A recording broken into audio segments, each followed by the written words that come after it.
नमस्कार, स्वागत है आप सभी का जनसत्य न्यूज पर। मैं हूं आपके साथ अनु सिंह। खबरों की शुरुआत करेंगे राजस्थान से।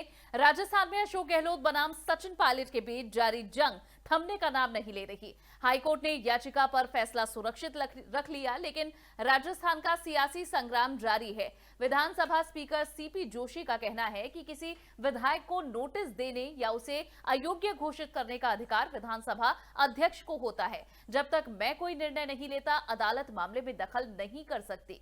ऐसे में हाईकोर्ट के निर्णय को लेकर वो सुप्रीम कोर्ट में एसएलपी दाखिल करेंगे। सीपी जोशी ने कहा कि अभी सिर्फ विधायकों को नोटिस दिया गया है, कोई फैसला नहीं लिया गया। उन्होंने कहा कि किसी विधायक को नोटिस देना स्पीकर का काम है। हम सुप्रीम कोर्ट की गाइडलाइंस का पालन कर रहे हैं। स्पीकर ने कहा है कि अगर हम कोई फैसला करते हैं तो कोर्ट रिव्यू कर सकती है। हमारी अपील है कि विधानसभा के अध्यक्ष के काम में हस्तक्षेप नहीं होना चाहिए। सीपी जोशी ने कहा है कि वो हाईकोर्ट के आदेश को सुप्रीम कोर्ट में एसएलपी जहां उन्होंने दी है, आपको बता दें, और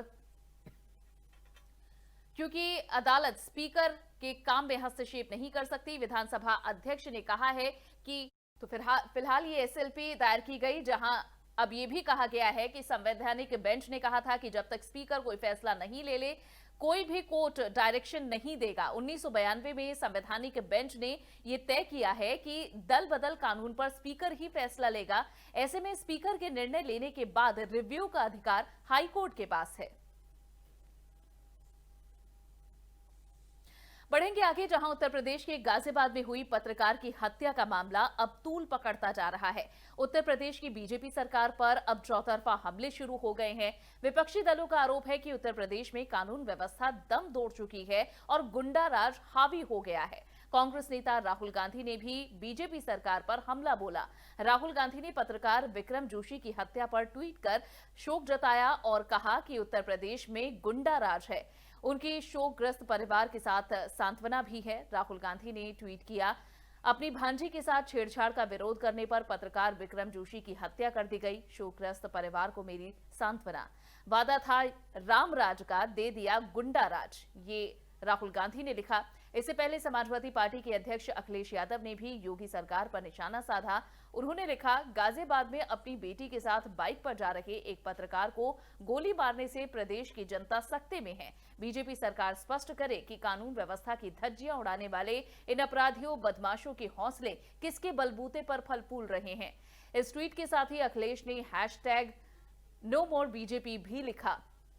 उधर कांग्रेस महासचिव प्रियंका गांधी ने भी ट्वीट किया, लिखा, गाजियाबाद एनसीआर में है, यहां कानून व्यवस्था का ये आलम है तो आप पूरे यूपी में कानून व्यवस्था के हाल का अंदाजा लगा लीजिए। एक पत्रकार को इसलिए गोली मार दी गई क्योंकि उन्होंने भांजी के साथ छेड़छाड़ की तहरीर पुलिस में दी थी। इस जंगल राज में कोई भी आमजन खुद को कैसे सुरक्षित महसूस करेगा।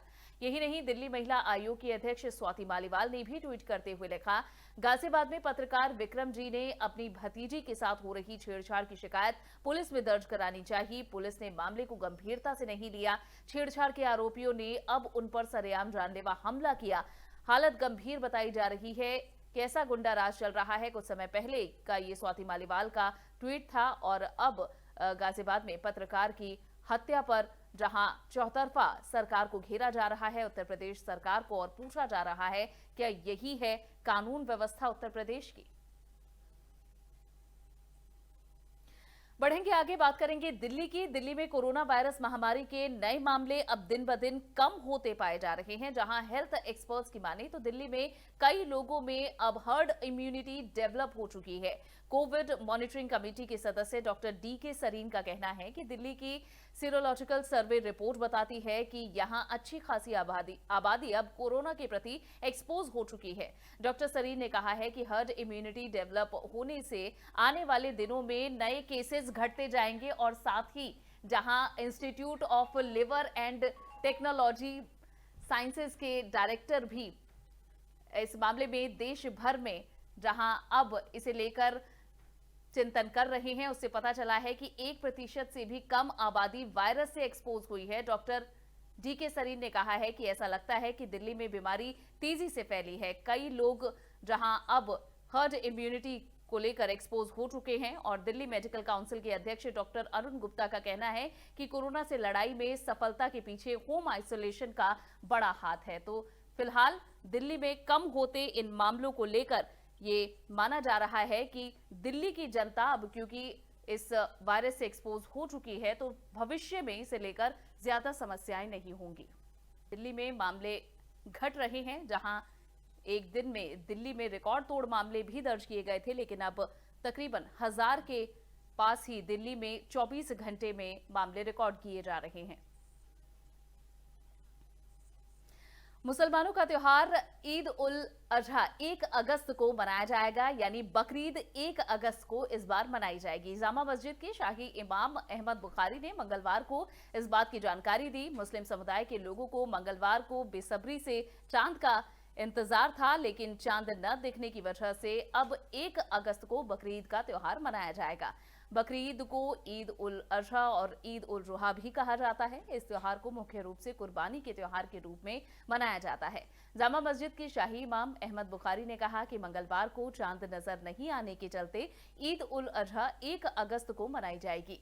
दिल्ली की फतेहपुरी मस्जिद में शाही इमाम मौलाना मुफ्ती मुकर्रम ने कहा है कि दिल्ली समेत भारत में कहीं भी चांद नजर नहीं आया, ऐसे में बकरीद 1 अगस्त को मनाई जाएगी।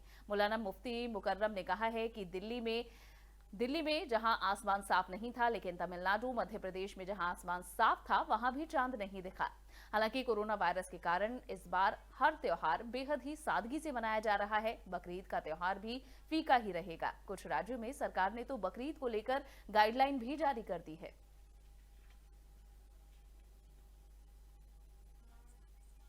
और इसी के साथ खबरों में फिलहाल के लिए बस इतना ही। ये वीडियो आपको पसंद आया हो तो इसे लाइक और शेयर जरूर करें। चैनल को सब्सक्राइब करना ना भूलें। नमस्कार।